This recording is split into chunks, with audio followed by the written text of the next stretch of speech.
بسم اللہ الرحمن الرحیم۔ السلام علیکم ورحمۃ اللہ وبرکاتہ۔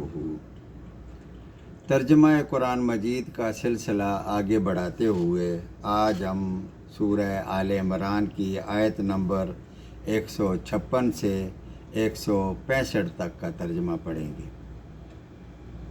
آیت نمبر 156۔ اے ایمان والو، تم ان لوگوں کی طرح نہ ہو جانا جنہوں نے کفر کیا اور اپنے بھائیوں کے حق میں کہا کہ جب وہ سفر میں ہوں یا جہاد میں ہوں، اگر یہ ہمارے پاس ہوتے تو نہ مرتے اور نہ مارے جاتے۔ موت تو آنی ہی ہے، چاہے وہ کتنے ہی مضبوط قلعے میں کیوں نہ ہو۔ دراصل ان کے اس خیال کو اللہ تعالیٰ نے ان کے دلوں کی حسرت بنا دیا کہ جہاں کاش کا کلمہ آ گیا وہاں شیطان کا دخل شروع ہو گیا۔ کاش یوں ہوتا تو یوں نہ ہوتا، کاش ایسے ہوتا تو ایسے ہوتا۔ یہ تو شیطانی عمل ہے۔ اللہ تعالیٰ جسے چاہتا ہے زندہ رکھتا ہے اور جسے چاہتا ہے مارتا ہے، اور اللہ تعالیٰ تمہارے عمل کو دیکھ رہا ہے۔ آیت نمبر 157۔ اور قسم ہے اللہ تعالیٰ، اگر اللہ تعالیٰ کی راہ میں شہید ہو جاؤ یا اپنی موت آپ مر جاؤ تو بے شک اللہ تعالیٰ کی بخشش اور رحمت اس سے بہتر ہے جس پر جمع کر رہے ہو، جسے یہ جمع کر رہے ہیں۔ یعنی اگر وہ کچھ عرصہ اور جی لیتے تو کیا کر لیتے۔ اللہ تعالیٰ کی راہ میں شہید ہو گئے تو اللہ تعالیٰ کی بخشش اور رحمت کو اپنا مقدر بنا لیا۔ آیت نمبر 158۔ اور بالیقین خواہ تم مر جاؤ یا مار ڈالے جاؤ، واپس تو اللہ تعالیٰ ہی کی طرف جمع کیے جاؤ گے۔ آیت نمبر 159۔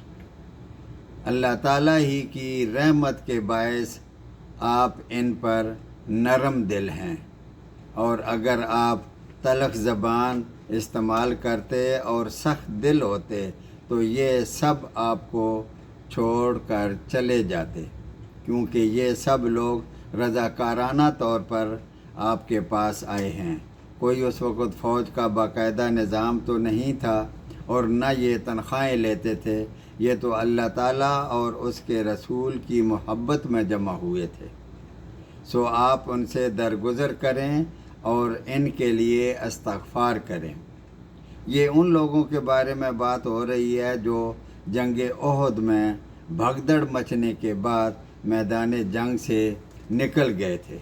اللہ تعالیٰ انہیں معاف کر چکا ہے، آپ بھی درگزر کریں اور کام کا مشورہ ان سے کیا کریں تاکہ ان کو لگے کہ ہمیں معاف کر دیا گیا ہے، کہ ہمیں مشورے میں شامل کیا گیا ہے۔ اور پھر جب آپ کا پختہ ارادہ ہو جائے تو پھر اللہ تعالیٰ پر بھروسہ کریں۔ جو آپ صلی اللہ علیہ وآلہ وسلم نے سب سے مشورہ کیا تھا جنگ احد سے پہلے، تو کچھ نے کہا تھا کہ مدینہ طیبہ میں محصور رہ کر مقابلہ کریں، اور بعض نے جذبہ شہادت دل میں لیے ہوئے تھے، کہنے لگے کہ میدان جنگ میں جا کر مقابلہ کریں گے۔ تو حضور صلی اللہ علیہ وآلہ وسلم نے ان کے جذبہ شہادت کو اہمیت دی اور اپنے خیمے میں گئے اور جنگ کا لباس پہن کر باہر نکلے، تو سب سمجھ گئے کہ میدان جنگ میں جانے کا ارادہ کیا ہے۔ تو جن لوگوں نے اس کے برعکس مشورہ دیا تھا انہوں نے معذرت کر لی کہ ہم اپنا مشورہ واپس لیتے ہیں۔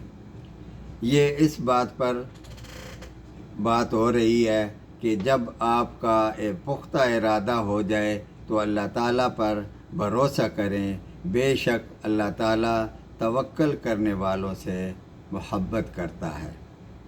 آیت نمبر 160۔ اے مسلمانوں، اگر اللہ تعالیٰ تمہاری مدد کرے تو کوئی تم پر غالب نہیں آ سکتا، اور اللہ تعالیٰ اگر تمہاری مدد چھوڑ دے تو اس کے بعد کون ہے جو تمہاری مدد کرے؟ ایمان والوں کو اللہ تعالیٰ ہی پر بھروسہ کرنا چاہیے۔ آیت نمبر 161۔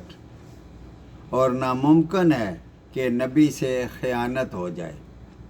ایک روایت میں ہے کہ عبداللہ بن ابی نے حضور صلی اللہ علیہ وآلہ وسلم پر الزام لگایا تھا کہ انہوں نے مال غنیمت میں خیانت کی ہے، تو یہ آیت نازل ہوئی کہ خیانت نبوت کے منافی ہے۔